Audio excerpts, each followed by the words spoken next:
Ada beberapa kaidah yang kita tidak boleh salah. Baik itu yang terkait tafsir maupun yang terkait tajwid. Yang terkait tafsir kula niki sering diutus ngisi teng Yambuk teng pondoke Mbak Arwani. Ada hal yang setiap mufassir itu mesti menulis begini teng Fatihah. Wa yuqaddaru qabla qaulihi ta'ala iyyaka na'budu qulu. Sebelum iyyaka na'budu itu harus ditakdirkan. Ditakdirkan itu ada komponen kata yang dibuang. Gini ku kata-kata napa? Qulu, katakanlah. Kenapa demikian? Karena iyyaka na'budu itu kita yakin itu dawe Allah.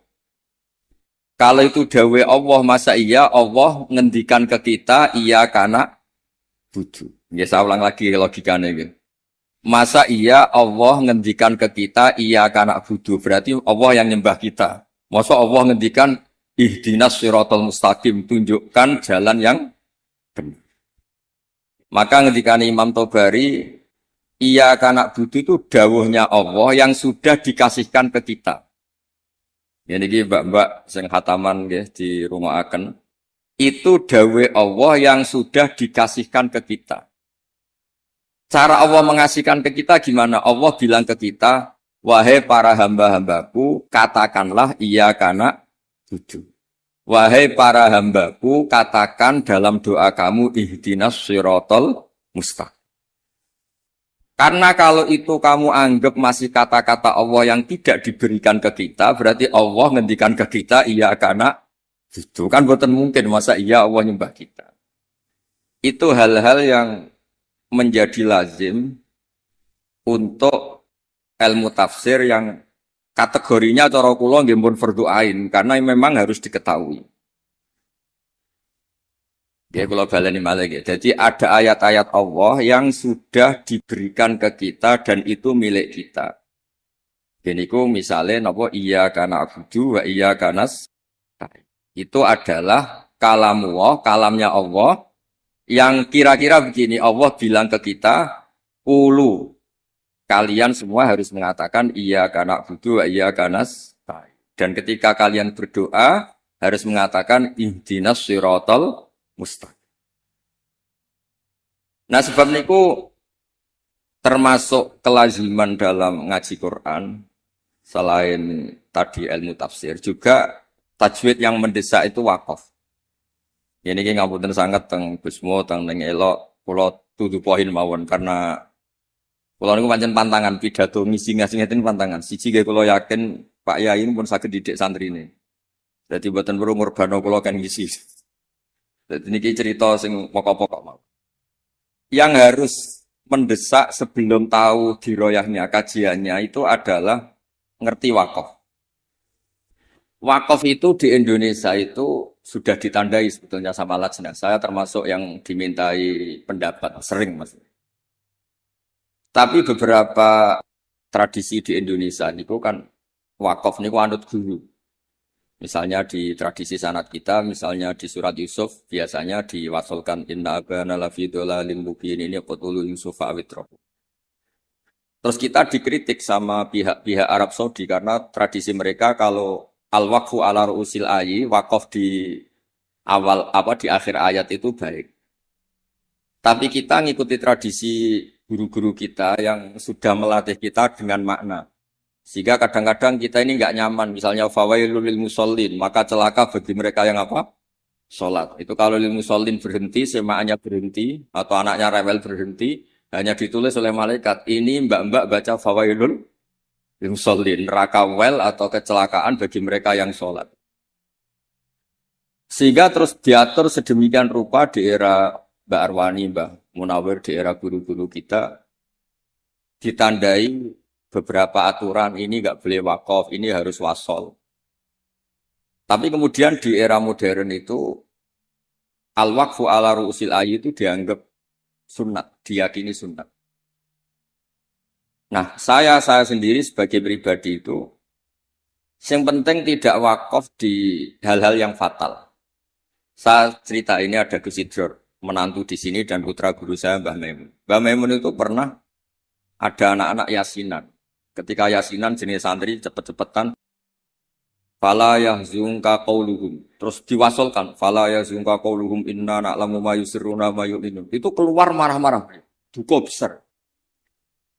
Karena ketika itu diwasolkan, ya kalau ngomong-ngomong ulumul Quran dan pribadi matur.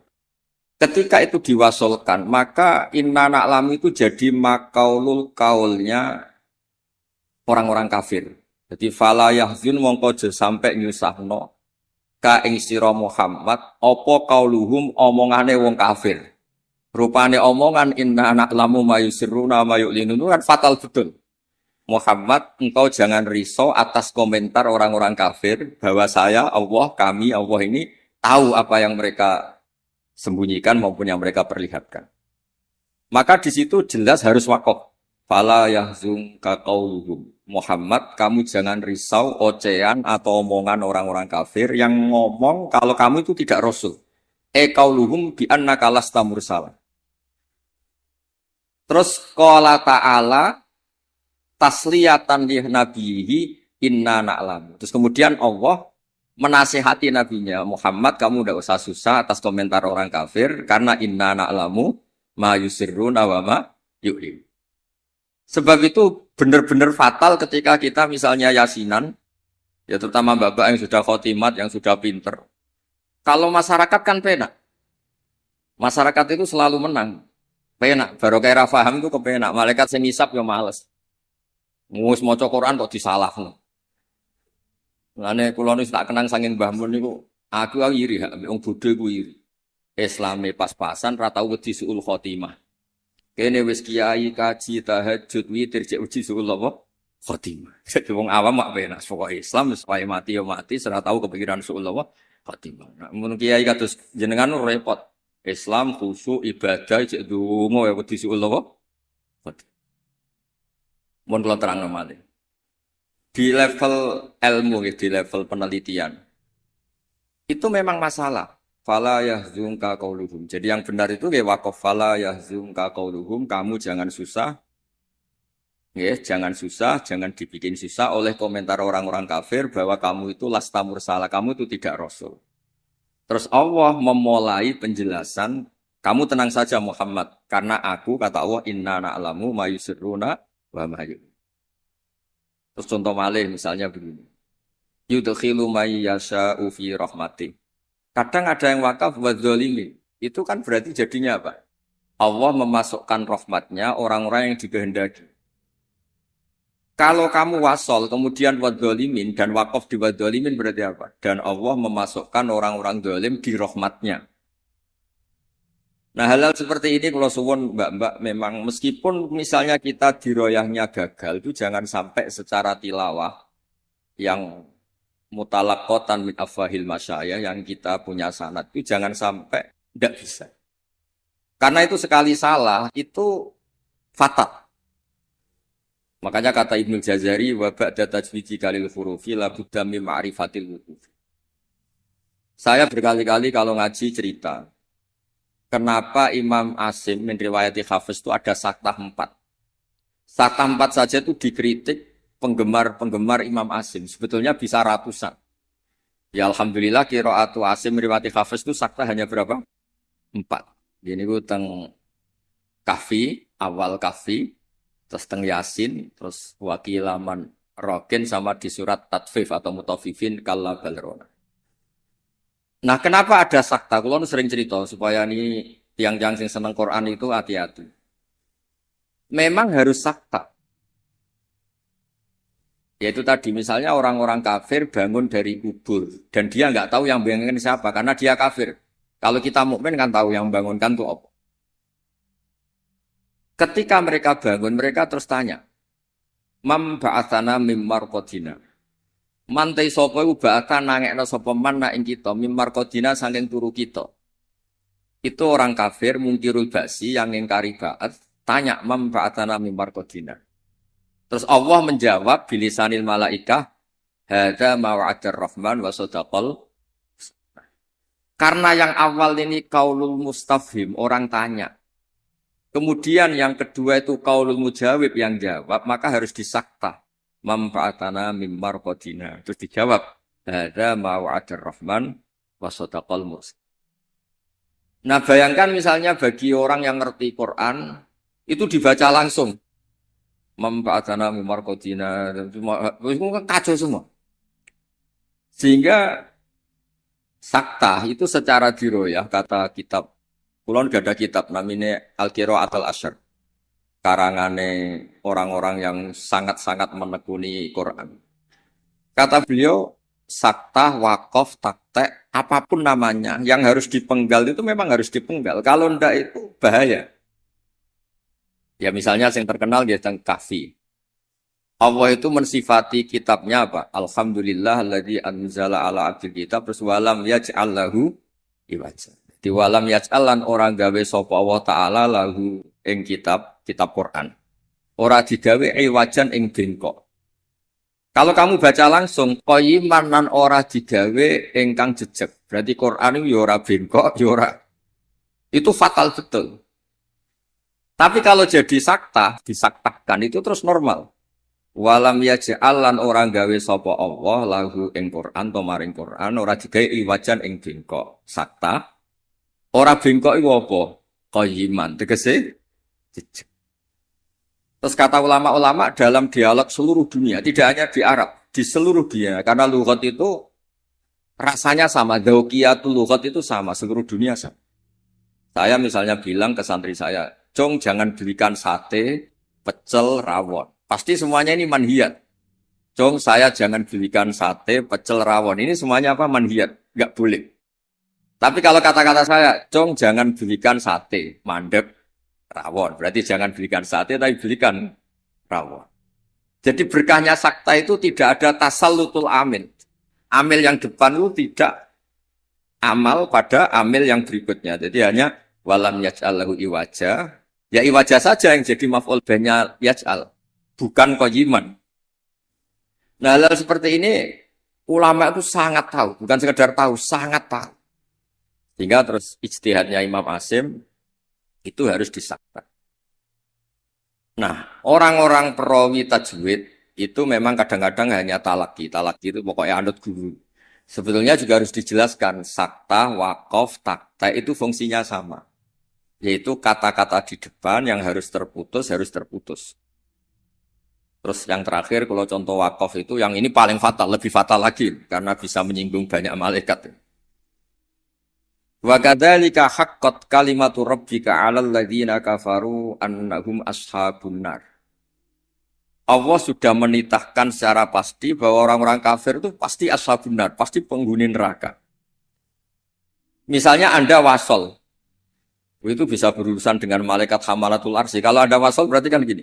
Wa kadzalika haqqat kalimatu rabbika 'alal ladzina kafaru annahum ashabun naril ladzina yahmiluna al-arsy wa man hawlahu yusabbihuna bihamdi rabbihim. Itu kan fatal betul. Dan sudah kepastian Allah kalau orang-orang kafir itu ashabun nar, penduduk neraka. Siapa penduduk neraka itu? Alladzina yahmiluna al-arsy, yaitu malaikat-malaikat yang bawa apa? Ars. Jadi hal-hal seperti ini memang lane kula nggih syukur ditakdir radi ngalim nggih syukur. Dadi nek maca Quran niku malaikat itu gak gawok, dianggap normal. Menawa cara kula dadi malaikat roh macane Quran mungkin nggih mbak-mbak sing ngrungpati ngaji. Diwaca digebut ya sementing ordere selesai khataman niku. Semaan sementing bar. Niku ya pancen masalah tenan. Karena tadi ada lafat-lafat atau kalimat atau untaian kata yang kalau diwasolkan itu masalah. Ashabun nar itu adalah orang-orang kafir. Sementara alladzina fil arsy itu terkibnya mubtada. Berarti begini yang benar. Alladzina wong akeh utawa para malaikat akeh sing yahmiluna al-arsy sak teruse ku yustabbihuna bihamdi rabbihim wa yu'minuna bihi wa yastaghfiruna lil ladzina amanu.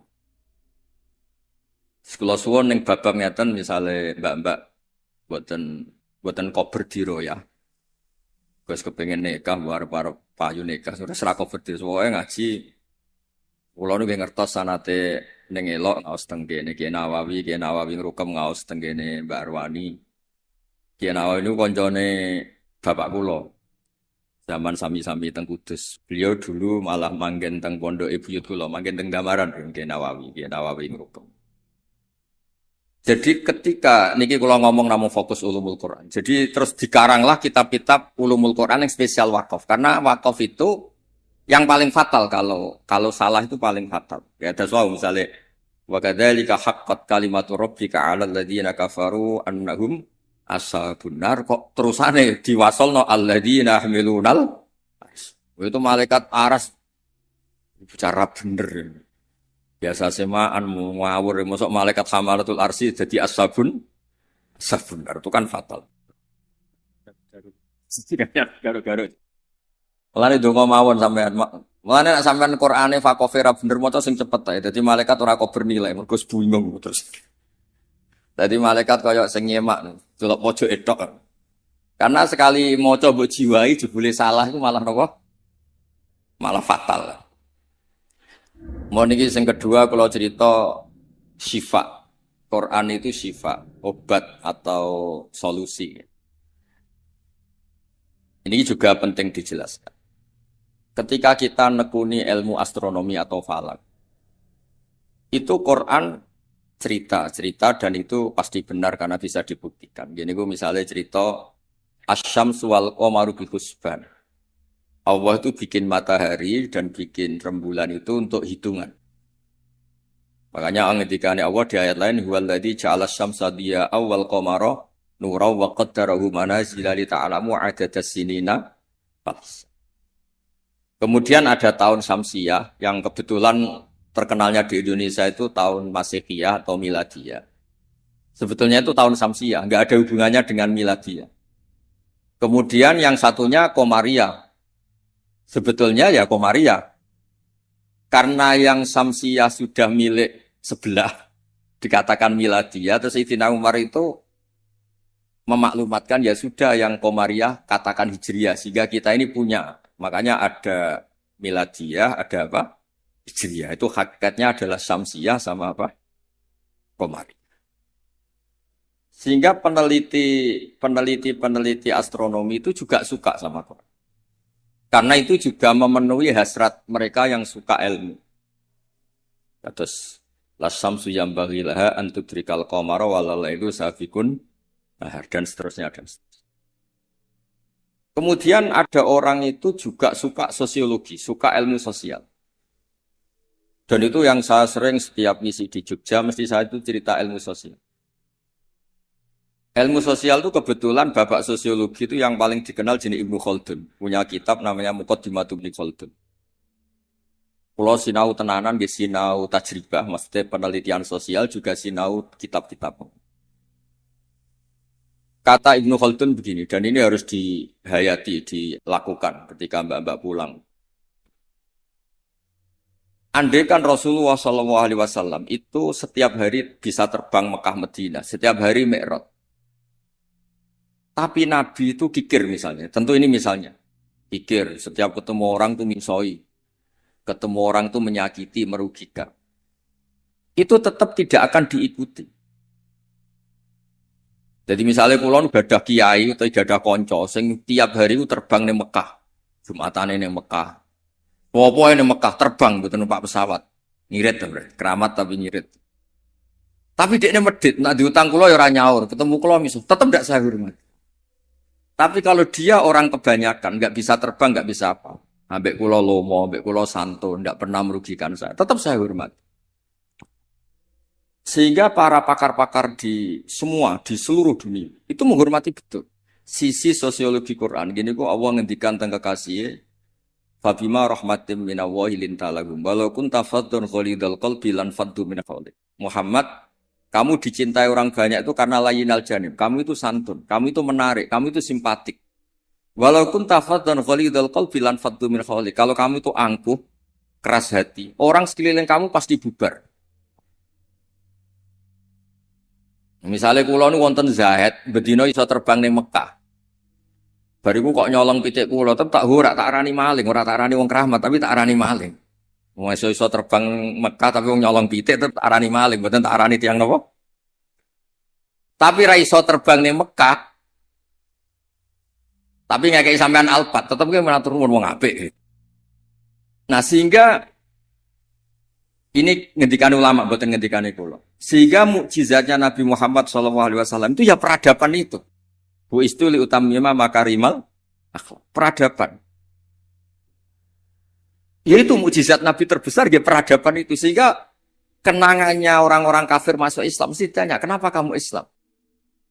Saya ini kenal, nyebutnya masih jangkar, saya ini kenal Muhammad tuh lama. Dan kenangan saya itu layak dibu alan nas. Dia tidak pernah bohong pada manusia. Fala yakdiba alapo. Makanya Islamnya orang Islam dulu itu unik. Yang Islam itu teman dekat semua. Bojone sampean, mbak-mbak iso ben ati bojo, orang-orang ngandel wis sing lanang. Kok nak melarat mangkel mergo kere, nak sugih kepen wayah, ruwet wong lanang ruwet.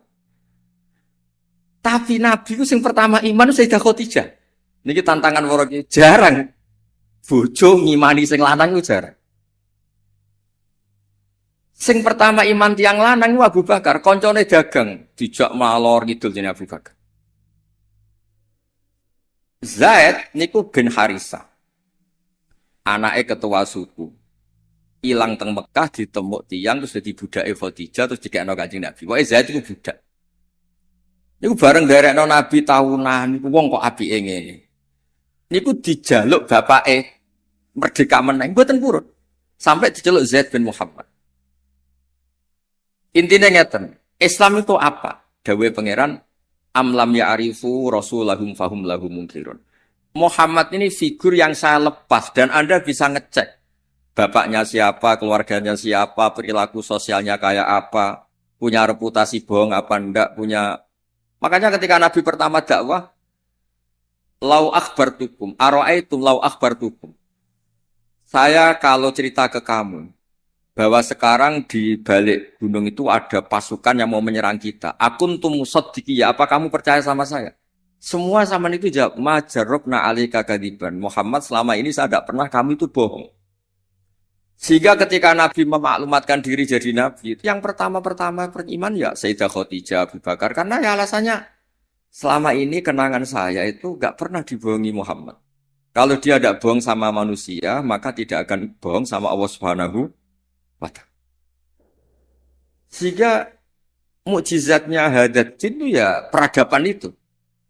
Ya saya ulangi, mukjizatnya Hadaddin ya peradaban. Sehingga agama ini dibawa mulai Rasulullah sampai Wali Songo sampai sekarang. Kiai yang diikuti orang banyak ya yang peradabannya baik. Baik itu bisa manfaat atau paling tidak merugikan orang lain.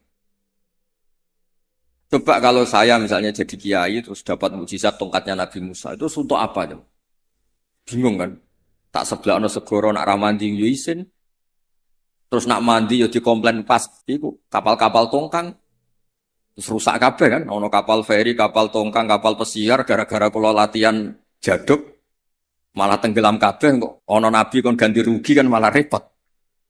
Lah nak ramandi jarene ora mandi. Tapi hadal Quran kata semua ulama bukan satu, semua Quran. Mukjizatu Rasulullah SAW paling top gitu kan. Apa itu? Gini ku peradaban. Kalau nu sering cerita tentang santri-santri. Kamu punya teman Zaid. Ketika berteman dengan kamu, Zaid ini miskin. Kamu kasih uang, kamu santuni, kamu sayangi. Itu ketika dia jadi menteri atau pejabat di Jakarta, kamu ketemu itu pede. Karena apa? Hubungan kamu itu yunfikun. Al-yadul ulya khairum al-yadis sufla. Makanya pertama Quran itu cerita orang baik itu siapa? Wa mimma razaqnahum yunfikun. Jadi orang medit itu yang mangkel lo tenan. Saya hidup di Jogja lama, sering teng Jakarta. Saya tuh merasa dilindungi itu ya oleh konsep sosial Quran. Kalau ketemu orang itu gimana? Alladzina yunfikuna fis-sarra wad-dharra. Usahakan kalau ketemu orang lain itu berkontribusi. Ketika kecewa wal kadhiminal ghaidha. Ketika kecewa itu ya tidak usah meledak-ledak terus miso-miso maksudmu. Maksudmu nak ramandi yo isin, nak mandi ngrugekno wong Islam. Jadi kemungkinan dua-duanya itu buruk. Ya nak ramandi isin, nak mandi ngrugekno wong Islam. Terus wal afina anin nas, ketika kecewa itu mudah memaafkan. Semua orang yang diterima banyak orang, itu pasti ya itu. Dia dermawan, paling tidak merugikan orang lain. Ketika kecewa wal kadhimin al-ghaidha, bisa mengendalikan emosi wal afina anin. Sebab itu saran kula terakhir teng Mbak kula boten kepengin ngaji sing aneh-aneh ini sing otoritatif. Sayyidina Ali itu kalau ngandani orang masalah sosial itu gampang. Kata beliau, "Ahsin man syi'ta takun amiro." Kamu baik saja sama seseorang, pasti kamu jadi pemimpinnya.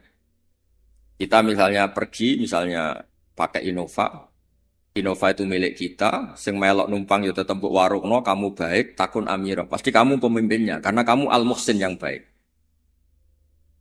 Terus, wahtas ilaman syi'ta takun asiro. Silakan aja jadi orang murahan. Ketemu menteri ingin dikasih uang, ketemu kiai ingin dikasih uang, ketemu teman kepengen dikasih. Takun asiro, pasti kamu jadi pecundang. Wastaghni amman syi'ta takun nadhiro. Kamu jangan pernah butuh sama orang lain, maka kamu akan setara. Karena kita tidak butuh dia, kita setara. Orang itu sampai nyuwun sewu murahan dan tidak punya harga diri karena sering butuh sama orang lain. Kalau tidak, pasti kita setara. Nah itu, ilang-ilang apa? Ahsin man syi'ta takun amiro. Wahtas ila man syi'ta takun asiro. Wastaghni amman syi'ta takun nadhiro. Sehingga ketika Islam dibawa ke Eropa oleh Abdurrahman Dakhil, Bani Umayyah, dan Islam dibawa kemana-mana, termasuk Wali Songo di Jawa, di Indonesia. Itu mesti yang ditontonkan, yang disejarahkan, mesti hal-hal sosial. Kayak Sunan Giri ya terkenal. Kayak Klambi wong sing wudo, kayak mangan wong sing lesu, kayak tongkat wong sing wuto. Mesti filosofinya semuanya sosial. Dan sosial ini yang akan ngawal kita ila yaumil. Makanya kalau suwun pun boten usah bayangno wiridan terus dadekno jenengan keramat boten. Kula bolak-balik matur teng semua kesempatan ngaji dawuh Ibnu Khaldun, hadza Rasulullah ahabbul khalqi ilallah. Ini Rasulullah, orang paling dicintai Allah. Itu saja kena khitab walaupun tafadzun ghalidul qalbi lan faddu min khair. Rasulullah sing man uyida bil kauni kulli, orang yang bisa memanfaatkan alam raya ini sebagai mukjizatnya. Nabi bisa ngendikan sama kata, Nabi bisa ngendikan sama dob. Waddob wal ghazala yasyadani laka birrisalah. Hewan-hewan yang enggak bisa ngomong itu sakit ngomong, menyaksikan kalau Nabi itu Rasul. Batu bebatuan di Mekah salam sama Nabi. Kalau engkau ini ya Rasulullah. Itu pun kalau Nabi salah secara sosial, misalnya Nabi kok senang misoh, senang merugikan orang lain, itu tetap lanfaddu min khaliq. Orang akan bubar. Makanya ketika Ibnu Khaldun, hadza Rasulullah ahabbul khalqi ilallah. Itu saja kena aturan harus sosialnya baik. Kalau ndak lanfaddu min khaliq. Jadi walaupun tafadzun khalidul qalbi lanfaddu min khaliq. Padahal Nabi ini kata Ibnu Khaldun, man lau sya'a uyida bil kauni kulli. Orang yang kalau Allah menghendaki bisa memanfaatkan seluruh alam raya ini sebagai kekuatan mukjizat. Itu saja harus ngikuti tatanan apa? Sosial. Ini tidak boleh napa? Fadzon ghalidul qalb. Sekali itu terjadi lan faddu min pakai lam taukid. Jadi kalau dimaknani model makna kiai-kiai kuno, walau kunta diparil itu berarti enggak terjadi. Lau itu imtinaiyah, jadi itu gak terjadi. Walau kunta diparil, diandekan ana sapa sira Muhammad itu fadhon wong sing angkuh utawa sing sombong sing atos atine walidul qalbi lan fadhu yaktine mesti bubar. La itu mesti bubar sapa ngakeh. Min khaulik saking sekeliling kamu. Ya dados kula suwun niki ya kudune terakhir jen kula niku gini niku Gusmo ning elok amun ngundang malih niki wonten Gus Sidra kula niku tiyang sing kathah sinau nganti sakniki kula niku tesih sinau mboten kok krana kepen pinter nggih mboten kula niku sinau seneng senenge nggih pokoke seneng kula niku nak termasuk kiai sing mboten nampa tamu itu mboten krana sombong kula nggih mertamu kula nggih pendak ngaji kula nak ngaji ramah tapi nak mboten krana napa niki mboten membela diri mboten karena kula niku kepengin mawon konstruksi tafsir di Indonesia niku ya ngikuti ulama-ulama dulu. Caranya gimana? Ya kita baca. Kalau kita tidak baca, itu ya akhirnya Islam menurut saya. Itu kan lucu, Islam kok menurut saya. Nabi ora, kiai ora, wali ora, terus Islam menurut saya gini. Islam mbahmu kok menurut saya itu kan aneh. Tapi jadi kalau orang itu kalau nggak baca itu pasti akhirnya menurut saya. Tapi kalau baca dia terbentuk oleh yang dibaca. Ya misalnya wong apik medhit wae ya isen Qur'ane wa mimma razaqnahum yunfikun. Wong apik ku sapa? Yang kalau punya rezeki itu yunfikun, melakukan infak. Sebule sak uripe mulai cilik nganti mati ku uripe yunfakun. Mau dikasih tok. Itu kan yo ora mutu, tuh urip mboten kan mboten mutu. Begitu juga di misalnya kul huwallahu ahad, kul tuh katakan tuh ada iklan. Jika ketika kamu tauhid itu pribadi atau sendiri, berarti tidak bentuk orang lain menjadi ahli tauhid. Karena kul tuh katakanlah itu ada maklumat yang dingertikan orang lain. Kalau sering cerita tentang santri-santri. Nganti anak Islam itu bapaknya marai syahadat. Gurune marah. Ada interaksi sosial, yaitu anak mulai cilik diwarai apa? Dimulai apa? Kul, katakan untuk diri kamu, untuk orang lain, untuk anak didik kamu. Berkahnya dikatakan yang diajari menjadi nah, menjadi tahu terus Islam keberlangsungannya sampai ila yaumil. Nah, misalnya terus kiai gendam atau mulang sementing gak ngelarani wong takok iso meneng kan yo ruwet. Diroyahnya gimana? Diroyah itu kajian. Ana wong takok alamat. Pudi pondok Darul Quran meneng ae. Pudi langitan meneng ae. Bukan mangkel. Mulane dawuh ulama-ulama itu hadza syaitonun akhras. Iku ora wong meneng asukut asalam mboten iku setan sing bisu. Karena sebagian kebenaran memang harus kul apa? Kul katakanlah, kulu katakan. Lah kula ngertinya teniki baru kayak maca. Kenapa harus ada kul? Andaikan Nabi itu tidak mengatakan kebenaran, ya kita tidak tahu kebenaran itu apa. Ya setidaknya kebenaran itu dimaklumatkan, disosialisasikan, sehingga kebenaran menjadi nilai disebut kul huwallahu. Jadi ini mukjizat-mukjizat yang akan menambah kita ila yaumil. Ya ngoten mawon nggih mugi-mugi manfaat.